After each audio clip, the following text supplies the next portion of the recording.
ঠাকুর শ্রী শ্রী রামকৃষ্ণের চরণে শত কোটি প্রণাম জানায়। ঠাকুর বলছেন, তিনি তো সকল ভূতেই আসেন, তবে মানুষের ভিতর বেশি প্রকাশ। মানুষ কি কম গা?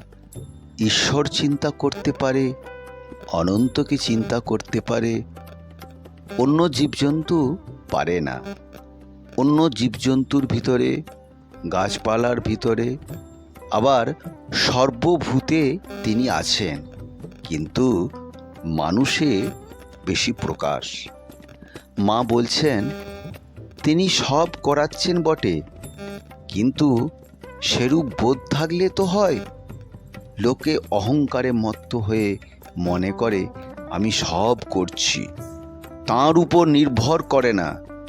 যে তাঁর উপর নির্ভর করে, তিনি তাকে সকল বিপদ হতে রক্ষা করেন।